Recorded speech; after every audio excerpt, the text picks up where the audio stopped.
ঢাকা উত্তর সিটি কর্পোরেশনের যিনি প্রশাসক আছেন মোহাম্মদ এজাজ, তার দেশ থেকে নিষেধাজ্ঞা দিয়েছে আদালত।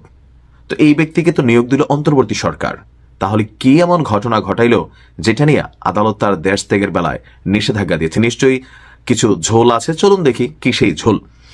গতকালকে ঢাকা মহানগর দায়রা জজ মোহাম্মদ সাব্বির ফয়েজ দুদকের আবেদনের পরিপ্রেক্ষিতে এই আদেশ দেন। তাহলে দুদক কেন আপনার এই মামলা দিল, অর্থাৎ দুর্নীতি? তাহলে আপনি দেখেন এই দেশে দুর্নীতিবাজ না কে, যেই চেয়ারে বসে যেই ক্ষমতায় যায় তার মধ্যে দুর্নীতি আসলে লোড হয়ে যায়, এমনকি সে তার মতন এই কর্মকাণ্ড করে। সংশ্লিষ্ট আদালতে বেঞ্চ সহকারী মোহাম্মদ রিয়াজ হোসেন তিনি বলছেন যে দুদকের সহকারী পরিচালক মোহাম্মদ আশিকুর রহমান এই এজাজের দেশ থেকে নিষেধাজ্ঞা চেয়ে আবেদন করেন। ওই আবেদনে বলা হয়েছে অভিযোগ সংশ্লিষ্ট ব্যক্তি অর্থাৎ মোহাম্মদ এজাজের বিরুদ্ধে ক্ষমতার অপব্যবহার করে নানাবিধ অনিয়ম, দুর্নীতি, ঘুষ গ্রহণের অভিযোগ অনুসন্ধানাধীন রয়েছে।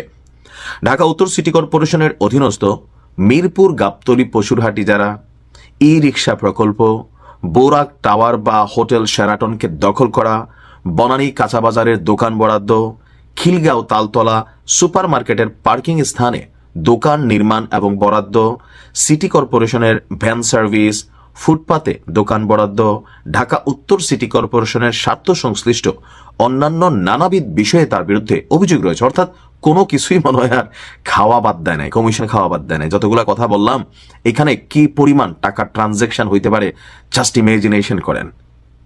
একজন উত্তর কি বলা যায় প্রশাসকের বিরুদ্ধে যদি এতগুলা দুর্নীতি, তাহলে এই টাকাকে এই লোক একা খাইছে, তার উপরে যারা তাকে এখানে নিয়োগ দেওয়ার বেলায় সহযোগিতা করছে অনেকের নাম আছে, পেছন থেকে যারা মাঠ পর্যায়ে টাকাগুলো তুলছে, কোন দলের কর্মী, কোন দলের নেতা। এখন এখানে তো বিএনপিও নাই, জামাতও নাই, তাহলে কারা কারা এই সিস্টেমকে ব্যালেন্স করলো? এখন এজাজ কি শুধু একলাই ফাঁসবেন নাকি আরো অনেককে ফাঁসাই দিবেন? দুর্নীতি দমন কমিশন আইন 2004-এর 22 ধারা এবং দুর্নীতি দমন কমিশন বিধিমালা 2007-এর 8 বিধি সহ ফৌজদারি কার্যবিধির 160-এর ধারা মতে অভিযোগ সংশ্লিষ্ট ব্যক্তি মোহাম্মদ এজাজকে বক্তব্য শ্রবণ এবং গ্রহণ প্রসঙ্গে নোটিশ দেওয়া হলে তিনি কার্যালয়ে উপস্থিত হননি। দেশ ছেড়ে বিদেশে পলায়ন করতে পারেন বলে বিশ্বস্ত সূত্রে জানা গেছে। অর্থাৎ কূটনৈতিক পাসপোর্ট যারা স্যারেন্ডার করতেছিল এদের মধ্যে সম্ভবত মোহাম্মদ এজাজও একজন। তাকে আদালতে ডাকা হয়েছে, বাবা তোমার বক্তব্য বলো, আমাদের কথা শোনো, তোমার বিরুদ্ধে এই অভিযোগ আছে, কিন্তু সে আসে নাই। উল্টো দেশ ছেড়ে পালাই যেতে পারে, দুদকের কাছে এমন বিশ্বস্ত সূত্রে খবর আসছে। এমনকি অভিযোগের সুষ্ঠু অনুসন্ধানের স্বার্থে তার বিদেশ গমন রহিত করা প্রয়োজন।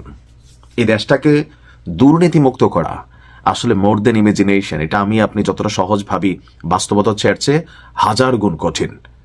তবে আমরা চাই এই ঘটনাগুলোর আসল সত্যতাটা বের হয়ে আসুক। ভালো থাকুন।